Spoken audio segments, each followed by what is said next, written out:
축복합니다. 또 우리는 함께 하나님의 말씀을 나누고 또 하나님의 영광을 높이 노래하고자 예배의 자리를 찾았습니다.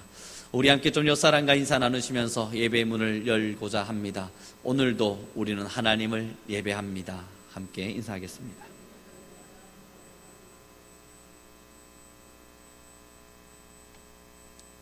오늘 우리가 함께 나누게 될 귀한 말씀은 사실 우리가 너무나 잘 알고 있는 탕자의 비유라 이야기 되어지는 부분입니다. 이 스토리를 잠깐 읽어서 다 아시겠지만 두 아들이 있었는데 하나들은 아버지와 함께 있었고 하나들은 아버지의 재물을 다 들고 나갔다가 거지가 되어 돌아옵니다. 그 돌아왔을 때에 탕자의 돌아옴을 보고 아버지가 즐거워하였더니 그것을 보고 있던 맏아들 아버지와 함께 있었던 자가 화가 나서 아버지여 어찌하여 나는 아버지와 함께 있을 때는 염소 새끼 한 마리 잡아준 적 없거늘 이 허랑방탕한 자가 돌아왔기로서 이러한 축제를 벌이시는 겁니까? 하며 항변하고 있는 모습을 예수님이 비유로 드러내고 있는 거죠. 그런데 이 이야기가 왜 나왔는지가 먼저 중요합니다. 우리 함께 먼저 좀 보아야 될 것은 15장의 말씀입니다. 15장 1절의 말씀을 함께 읽어보도록 하죠. 15장 1절의 말씀을 우리 큰 목소리로 함께 읽겠습니다. 시작.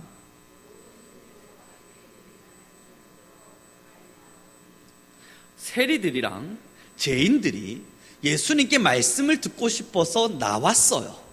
그랬더니 그 반응을 보고 있던 바리새인들이 2절 말씀 이렇게 이야기를 합니다. 함께 읽겠습니다. 시작.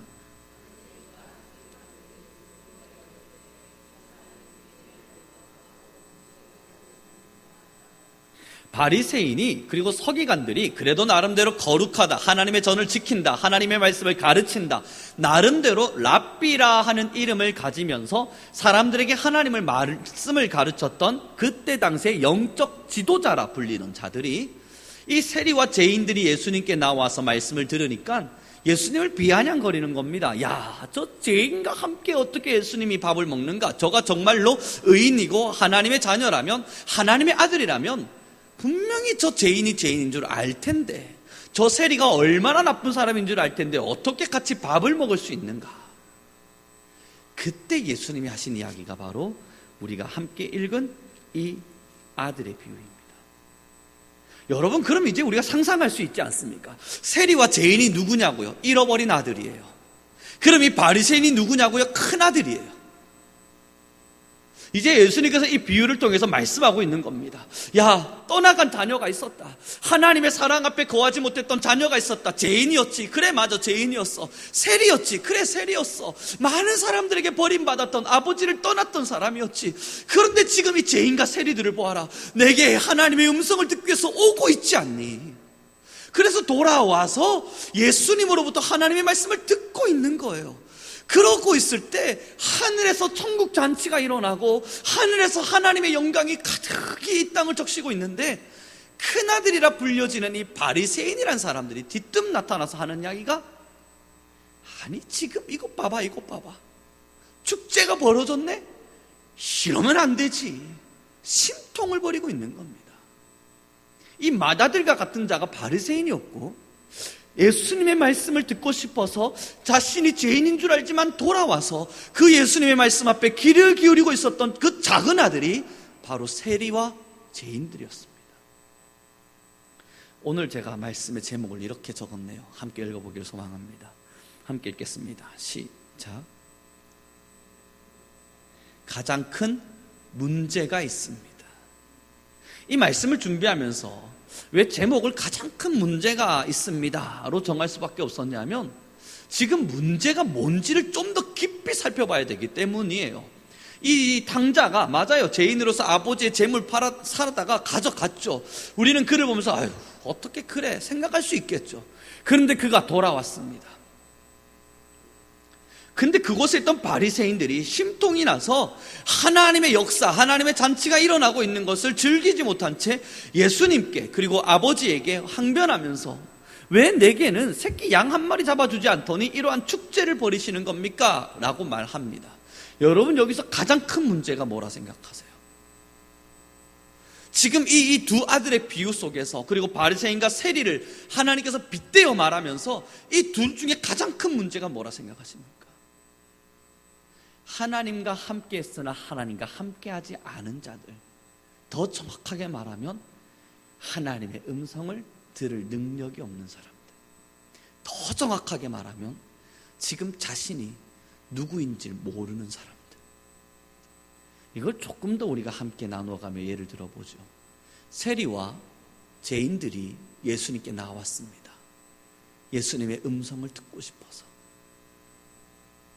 예수님을 떠나갔던, 아니요, 하나님 아버지를 떠나갔던 탕자가 아버지께 돌아왔습니다. 살고 싶어서. 그리고 나서 이야기하는 거예요. 아버지, 내가 죄인입니다. 나 죄인이라 아버지의 집에서 다시 아버지의 신분, 아들의 신분을 가지고 살아갈 능력이 안 되니까 그냥 나 종으로 세주십시오. 내가 죄인입니다. 내가 죄인입니다. 하고 왔어요. 그런데 이 맏아들, 그는 당당히 어깨를 펴고 말하죠. 아버지, 왜 이러십니까? 지금 당신을 버리고 떠났던 이 못난 아들이 돌아왔다고 이런 잔치를 베푸십니까? 나는 당신과 함께한 시간, 당신은 내게 아무것도 해준 것이 없는데요. 사랑하는 성도 여러분, 지금 이 둘의 차이 느껴지십니까? 세리와 죄인은 예수님의 음성이 듣고 싶었어요. 너무너무 하나님의 말씀이 갈망했어요. 그래서 하나님께로 나와, 예수님께로 나와 그에게 음성을 듣고 말씀을 들어 자신을 변화시키고 있지만, 이 바리새인은 뭐 하고 있습니까? 책망하고 있어요. 비판하고 있어요. 비난하고 있어요. 생각하고 있어요. 무엇이 옳은가 그른가 이치를 따지고 있단 말입니다. 하나님의 음성을 들어가면서 지금 자신의 심령을 변화시키는 것이 우선이 아니라 지금 자신의 나름대로의 이치를 따라, 자신의 나름대로의 생각을 따라 옳고 그름을 분별하고 있단 말이에요. 이거 굉장히 위험한 일 아니겠습니까? 그리고 이제 우리의 신앙 안으로 돌아와 생각해보죠. 믿지 않았던 수많은 사람이 하나님께로 돌아왔을 때 얼마나 귀한 축제가 우리에게 일어나겠습니까? 우리는 축제하지 않을지 몰라도요, 한 명의 영혼이 우리 교회에 등록을 하게 되고 예수님을 믿지 않던 사람이 한 명이 예수님을 믿겠다 이야기해서 할 때에 우리는 가만히 있을지 모르지만 하늘에서는 천국 잔치가 일어나고 있을 겁니다. 야, 또 한 영혼이 돌아왔다, 한 영혼이 돌아왔다 잔치하고 있는데, 이 교회 안에서 함께 말씀을 나누고 있는, 그래서 그 예배당에 새로운 성도가 왔는데, 그래서 함께 예배하고 있는 우리의 심령은 밍숭맹숭한 거예요. 늘 드려왔던 예배, 딱딱하게 굳은 심령으로 늘 들어왔던 말씀, 그렇게 딱딱하게 굳은 심령으로 오늘 설교 좋았어, 오늘 찬양 야 좋네, 오늘은 또 왜 찬양이 시간이 왜 이러지? 오늘 또 찬양은? 오늘 말씀은 또 왜 이런 거야? 와, 이건 뭐지? 아무런 축제가 아닌 거예요. 자신의 심령 안에 하나님의 역사, 기적, 일하심, 은혜 아무것도 없는 거예요. 판단, 비판, 생각, 그것만 남아있는 겁니다. 바리새인이요, 큰아들이요. 그리고 하나님께 외치는 겁니다. 하나님, 저기 옆에 있는 개똥이를 보니 예배를 하는데 은혜를 받네요. 오늘 제가 느꼈는데 아우, 저렇게 감정에 치우친 신앙은 틀린 신앙이에요. 아니 하나님, 저기 미숙이를 만났는데 저 친구가 지금 손을 높이 들고 뭐 하죠? 하나님, 저렇게 하나님 앞에 감정 조절 못하는 신앙인 저는 아닙니다. 나 무덤덤이 하나님을 예배합니다. 사랑하는 성도 여러분, 진짜입니까? 정말 우리가 그럽니까?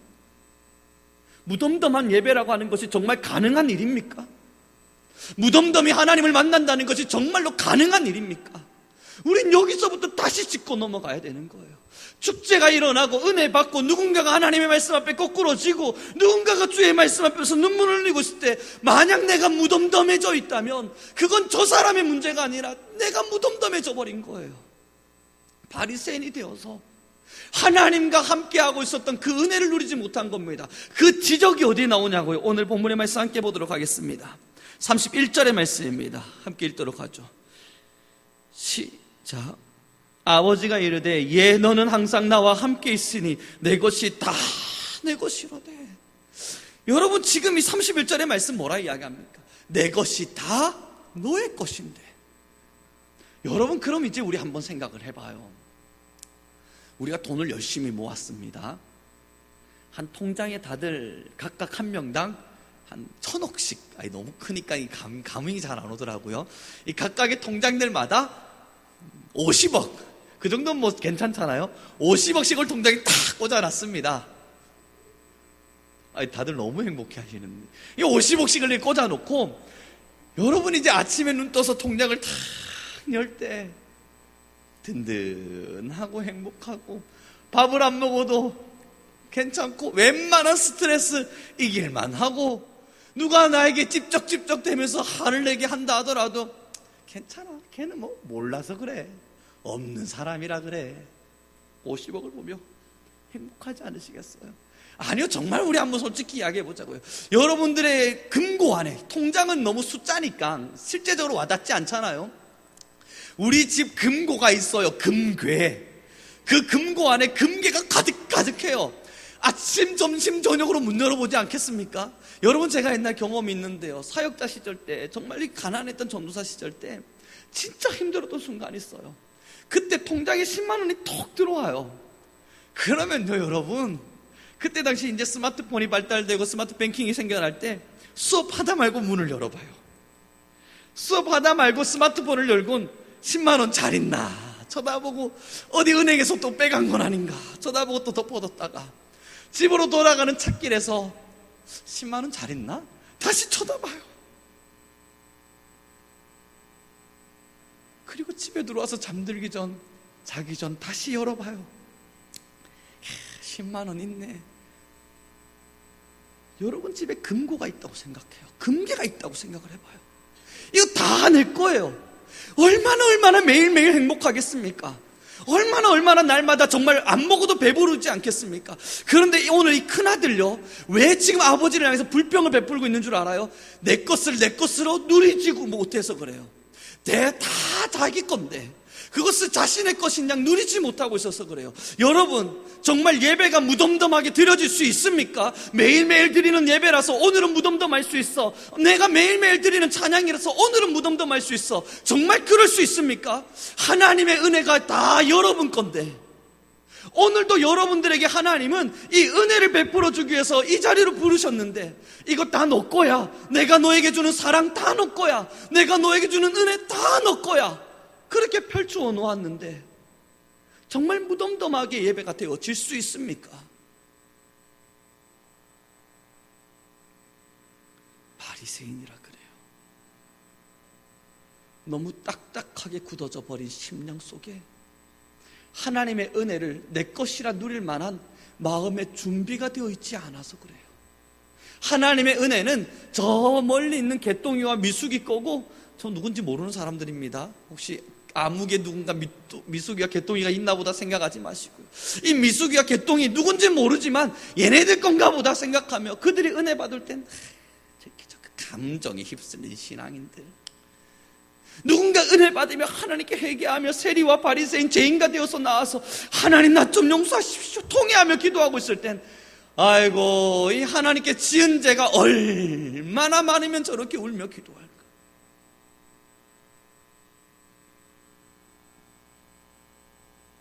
아니잖아요. 하나님의 은혜가 내 것이 되었다는 이 사실 앞에,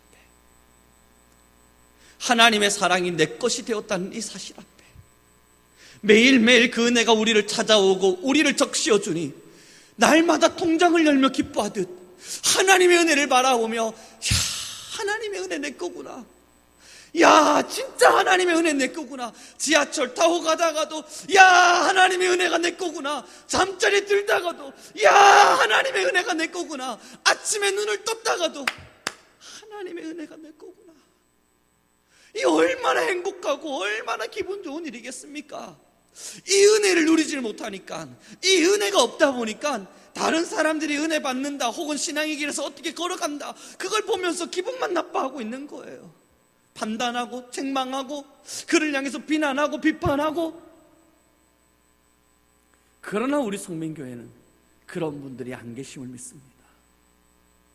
진짜 은혜를 누리며 참된 은혜를 누리고 있는 모두인 줄 믿습니다. 사랑하는 성도 여러분, 오늘 이 잃은 자녀의 탕자의 비유는 바리새인들을 지적하기 위함이에요. 세리와 죄인들이 회개하면서 돌아와서 예수님과 하나님이 너무너무 기뻐하면서 잔치를 베풀어주고 있는데, 그 옆에 있는 바리새인들이 당신 저 사람 누군지 몰라요? 죄인이에요. 그런데 왜 이렇게 기뻐해요? 아니, 죄인들한테 왜 하나님의 말씀을 가르칩니까? 그렇게 예수님을 비난하니까 예수님이 이 바리새인들 들으라고 하는 이야기예요. 잃어버린 자녀가 있었다. 그가 아버지에게 돌아왔다. 얼마나 행복하냐. 그런데 문제는 뭔 줄 아니? 그 큰아들이란 자들이, 하나님의 이름을 가지랐던 그 자들이, 하나님의 것을 마음껏 누릴 수 있는 은혜를 가졌던 너희 바리새인들이, 그들이 돌아온 탕자가 돌아온 걸 보며 기뻐하기보단 샘통 눈이네, 샘하네, 더 비난하고 그것 때문에 배 아파하네. 얘들아, 너희들의 것이 다 하나님의 것이었는데, 아니 하나님의 것이 다 너희 것인데 너희는 지금 그걸 잃어버렸구나. 그걸 지적해주고 있는 겁니다. 사랑하는 성도 여러분, 여러분들은 어떤 신앙의 길을 걷기를 꿈꾸며 지금 이 신앙의 길을 걸어가십니까? 한 번쯤 상상하고 생각할 때, 나 이제 믿음을 가져야지, 나 이제 하나님을 믿어봐야지, 이 마음을 먹고 신앙의 길을 걸어갈 때 무엇을 상상하셨습니까? 오늘 아침에 눈을 떴을 때 하나님의 은혜가 안 누려지네요. 오늘 점심에 시간을 보내며 하나님의 은혜 모르겠네요. 저녁에 기도하는 것도 귀찮고 힘들고 짜증나고 어렵네요. 그 신앙 정말 꿈꾸셨습니까? 아닐 거예요.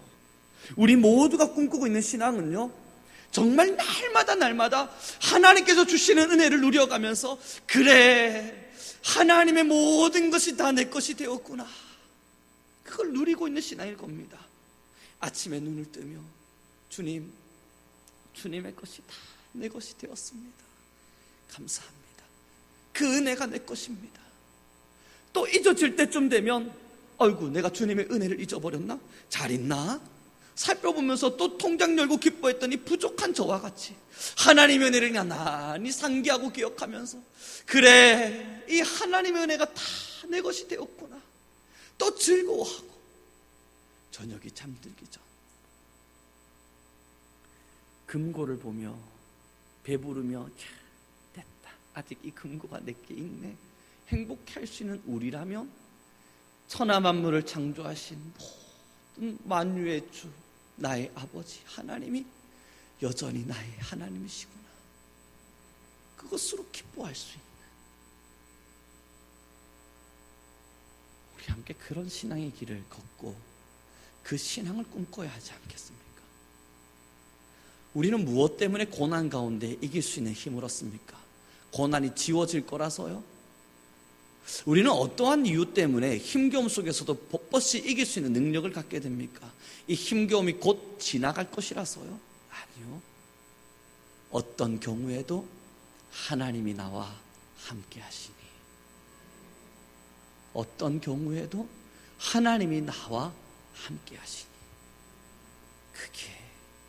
그게 위로가 되고, 그게 기쁨이 되고, 그게 은혜가 돼서 힘든 풍파를 맞으면서도, 야, 그럼에도 하나님이 나를 사랑하시는구나, 그렇게 사는 것 아니겠습니까? 우리 옆사람과 좀 인사 나누시면서 우리 함께 좀 격려해 주실 수 있었으면 좋겠습니다. 함께 격려해 보죠. 이렇게 인사 나누겠습니다. 하나님이 당신과 함께 하십니다.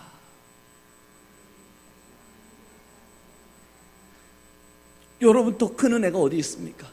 여러분, 제가 여러분들에게 50억씩 선물 드리겠습니다. 그때 기뻐하면서, 언제요? 이 마음이 있다면 여러분, 하나님이 여러분을 사랑하십니다. 언제요? 이게 똑같은 진짜 반응이에요. 여러분, 제가 여러분들에게 50억씩 나눠드리겠습니다. 자, 오세요. 지금 아마 신발 안 신고 계신 분들 신발 안 신고 뛰어나오실걸요? 하나님이 여러분을 사랑하십니다. 하나님이 여러분을 사랑하십니다. 하나님이 여러분의 아버지 되기를 원하시고 지금도 그 살아계신 여호와 하나님이 여러분들에게 은혜 베풀기를 원하십니다. 그때 50억 받는 기쁨 따위 잊으셔야 되는 거예요. 50억을 누리게 되는 그 기쁨 따위는 버려야 되는 거예요. 50억을 쫓아가다가도 하나님이 나를 부른데 정말 돌아서서 가야 되는 거예요. 그래서 성경은 뭐라 이야기합니까? 천국은 마치 밭에 감추인 보물을 찾는 것 같다고요. 그 밭에 보물이 감춰져 있어요. 그것을 발견하고는 집으로 돌아가서 자기의 소유를 다 팔아다가 그 밭을 산답니다. 자신의 소유를 다 팔 때 얼마나 아깝겠습니까? 그런데 그건 가치를 따졌을 때 내가 가진 모든 재물은 그 밭에 숨겨져 있는 보물에 비해선 아무것도 아닌 거예요. 다시요. 왼쪽에서는 여러분 50억을 주겠다 말합니다. 오른쪽에서는 100억을 주겠다 말하네요. 어디 가시겠습니까? 오른쪽. 왼쪽에서는 50억을 주겠다 그럽니다. 오른쪽에서는 하나님의 사랑을 누리게 해주겠다 말하네요. 어디로 가시겠습니까? 자, 이제 갈등하셨죠? 우리 안에 있는 하나님의 은혜가 어느 정도의 가치인지 여기서 판단이 되지 않겠습니까? 사랑하는 성도 여러분, 우리에게 주어질 수 있는 아무리 많은 세상의 것이라 하더라도 하나님의 은혜와는 비교하는 것이 아닙니다. 비교할 수 없고 비교되지 않습니다. 이제 우리 다시 한 번 더 묻습니다. 왼쪽에는 50억을 주겠다 말하네요. 오른쪽에는 하나님의 은혜를 누릴 수 있게 했다고 합니다. 어디로 가시겠습니까? 왜 그러세요?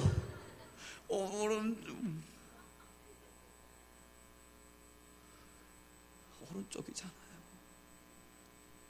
하나님의 사랑이잖아요. 그럼 이제 이걸 가지고 있는 우리가 왜 이걸 잊겠습니까? 아침에 눈을 뜨면 하나님의 은혜 좋다, 예배 자리에 참석하면 예배 좋다, 찬양의 시간 누가 찬양을 잘하니 못하니가 뭐 그리 중요한 일이겠습니까? 내 입술이 하나님을 노래하고 있는데 예배의 시간을 통해서 하나님의 말씀의 권율, 맞아요, 목회자로서 정말 귀한 하나님의 말씀을 준비하는 것이 마땅하지만 때로는 어눌할 수도 있고 때로는 못날 수도 있죠. 그러나 지금 여러분들 앞에 하나님의 음성이 들려주고 있다는 것 앞에 우리 얼마나 행복하겠습니까? 이게 은혜답게 누릴 수 있는 하나님의 사람의 모습이에요. 은혜를 은혜답게 누릴 줄 아는 사람, 저와 여러분 모두가 되길 바랍니다.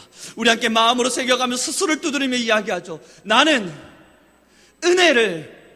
은혜답게 누릴 줄 아는 자다. 사랑하는 우리 성도 여러분, 그렇습니다. 은혜의 가치는요, 준 사람에게 있지 않아요. 받은 사람에게 있어요.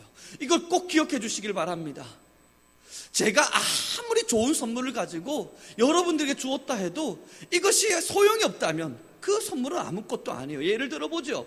저는 꽃 선물 그렇게 좋아하진 않습니다. 꽃 그건 뭐 때문에 받고 주는지도 잘 모르겠습니다. 근데 누군가가 제게 한 1,000만 원씩 꽃을 사다가 당신은 정말 소중한 사람입니다 하고 주었어요. 그거 3일 후면 시들어요. 제 손에 온 순간 1,000만 원이라고 하는 돈을 그 사람이 드렸든 뭐가 됐든 3일 안엔 저는 그것을 시들게 할 자신이 있습니다. 그리고 1,000만 원의 가치를 들여서 산 꽃이라 하더라도 받는 순간 고마워요, 돌아서서 왜 줬을까? 이게 도대체 뭘까? 이 짐은 도대체 나에게 어떡하란 소린가? 우리 집에 놔둘 곳도 없을 것 같은데. 선물이라고 하는 건요, 은혜라고 하는 건요, 준 사람에게 가치가 있는 게 아니에요. 하나님께서 내가 독생자 예수 그리스도의 십자가의 사랑으로, 내가 나의 가장 사랑하는 아들 독생자를 죽임으로 너희에게 은혜를 주었다. 준 건 하나님이죠. 이제 받는 사람 몫이에요. 1,000만 원짜리 꽃을 받아들고도 3일 안에 시들게 할 수 있는 저라면, 그것을 그렇게밖에 받아들일 수 없는 우리라면, 하나님 사랑하는 성도 여러분, 은혜는 받는 자가 결정하는 겁니다. 그 가치는 말이에요. 아무리 독생자 예수 그리스도의 사랑, 그 하나님의 위대한 가치를 가지고 여러분들에게 사랑을 베풀었으나, 그래서요, 주님, 제가 언제 그거 원했습니까? 지금 내 삶에 50억 주시면 되는 거예요. 저 그거 원해서 이 자리에 온 겁니다. 그 순간 예수 그리스도의 죽음의 가치는 그것밖에 안 되는 겁니다. 은혜의 가치는 받는 사람이 결정해요. 아무리 귀한 걸 줘도 그것을 개똥같이 여기면 그건 개똥에 불과합니다. 예전에도 제가 예를 들어서 함께 이야기를 나눴습니다. 금이 있어요. 저희 아들에게 제가 돈을 줘요. 얘는 아직 돈 가치 모르잖아요. 돈 줘봤자 꾸깃꾸깃 해가지고 비행기나 접어달라 그러고, 돈 줘봤자 어디다 툭툭 던져놓고 쓰지도 않아요. 제가 볼 땐 가장 귀한 건데 가치를 몰라서 그렇잖아요.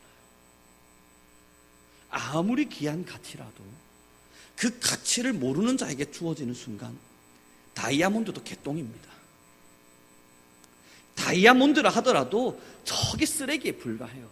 예수 그리스도의 십자가의 사랑의 은혜, 그것이 아무리 이 인류를 구원할 만한, 이 전국을 구원하고 전 세계 인류를 구원하고 저와 여러분을 천국으로 인도할 만한 엄청난 은혜였다 하더라도 그걸 받아들이는 우리가 그 은혜의 가치를 모르면 그건 딱 거기까지입니다. 큰아들이 그랬어요. 아버지와 함께하는 은혜가, 아버지와 함께하는 즐거움이, 아버지와 함께하고 있는 이 시간이 얼마나 귀한 줄 몰랐습니다. 그래서 돌아온 탕자를 보며 비난하기 바빴습니다. 아버지와 함께하는 시간이 얼마나 소중한 것인지를 몰랐기 때문에. 사랑하는 우리 성도 여러분, 우리에게 있어서 가장 큰 문제, 아니요, 신앙이 흔들리는 이들에 있어서 가장 큰 문제가 뭐냐면 예수 그리스도의 십자가의 사랑의 가치를 모르는 겁니다. 그 가치를 가치답게 여기지 않는 겁니다. 이제 우리 모든 성민교회 성도님들은 진짜 십자가의 사랑 앞에 서길 바랍니다. 그 예수 그리스도의 십자가의 사랑은요, 인류를 구원할 수 있는 권세예요. 저와 여러분의 모든 죄를 사할 수 있는 하나님의 위대한 사랑의 확증입니다. 이 사랑이 확증되신 예수 그리스도의 사랑을 내 마음 한켠에다만 처박아 두고 그냥 그러한 신앙으로 살면 그 예수님의 십자가의 사랑의 가치는 누가 인정하는 겁니까?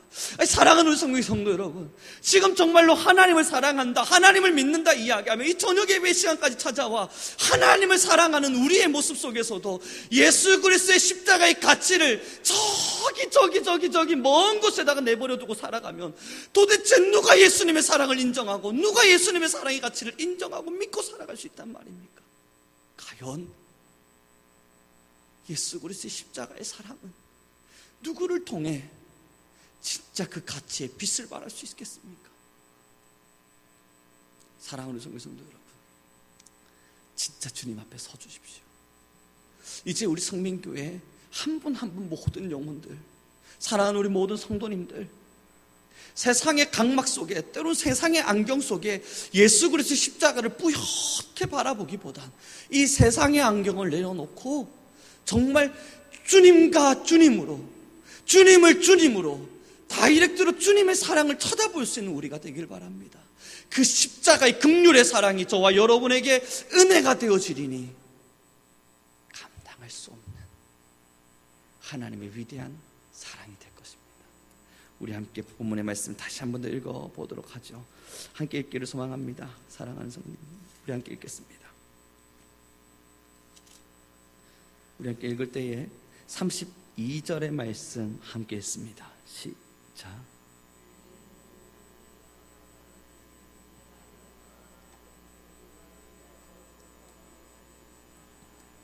아멘. 내 동생은 죽었다가 살아났으며 내가 잃었다가 얻었기로 우리가 즐거워하고 기뻐하는 것이 마땅하다 하니라. 사랑하는 성도 여러분, 이제 우리가 돌아온 탕자였다면 다시 주님께로 돌아옵시다. 하나님의 긍휼하신 사랑, 아버지와 함께할 때 누릴 수 있었던 그 은혜, 아버지와 함께하는 것이 얼마나 행복한 일인지 우리는 기억해냅시다. 아버지와 함께 살아냈던 그 삶의 시간, 그것이 우리에게 얼마나 귀한 은혜가 되는지 우리는 그것을 잊지 맙시다. 돌아온 탕자처럼 저 멀리 아버지를 떠난 이후에서야, 다 소비한 이후에서야, 내가 아버지와 함께 있었을 때가 진짜 좋았던 시절인데, 그때 기억하기보단 지금 아버지와 함께하고 있는 지금, 이미 아버지의 집에서 함께 예배하는 지금의 시간, 아버지와 함께하는 것이 얼마나 귀한 일인지를 기억할 수 있는 우리가 되기를 소망합니다. 떠나서 돌아오기보단 있을 때 잘하는 것이 더 중요한 일 아니겠습니까? 지금 우리가 이 자리에 앉아서 하나님을 예배할 때 바리새인의 마음을 내려놓고, 우리가 신앙의 길을 걸어갈 때에 바리새인들과 같은, 큰아들과 같은 마음들을 내려놓고 아버지와 함께 예배하며 찬양하고 기도하며 함께 성도 간의 교제를 나누시는 이것이 얼마나 은혜였는지를 잊지 않는 우리가 되기를 바랍니다. 이제 말씀을 마무리 짓기를 소망합니다. 사랑하는 성도 여러분, 시대의 바리새인이라면 얼마든지 있습니다. 신앙의 길을 걸어갈 때 예수 그리스도의 십자가의 사랑은 저 멀리 던져다 놓곤 내가 걷고 싶은 신앙의 길을 따라 걷는 바리새인의 모습들이야 이 땅에서 얼마든지 찾을 수 있습니다. 그것 찾는 것이 뭐 그리 어렵겠습니까? 조금만 눈을 돌려 잘못된 신앙인들을 찾아보자 마음 먹으면 찾는 거 어렵지 않을 겁니다. 그러나 우리 성민교회에서만큼은 어렵길 바랍니다. 아무리 바리새인과 같은 신앙인을 찾으려 해도 찾아지지 않길 바랍니다. 진짜 십자가의 사랑 앞에서, 진짜 예수 그리스도의 긍휼하심 앞에서 하나님과 함께하는 시간의 은혜를 은혜답게 누릴 수 있는 우리 모두가 되길 소망하겠습니다. 기도하겠습니다.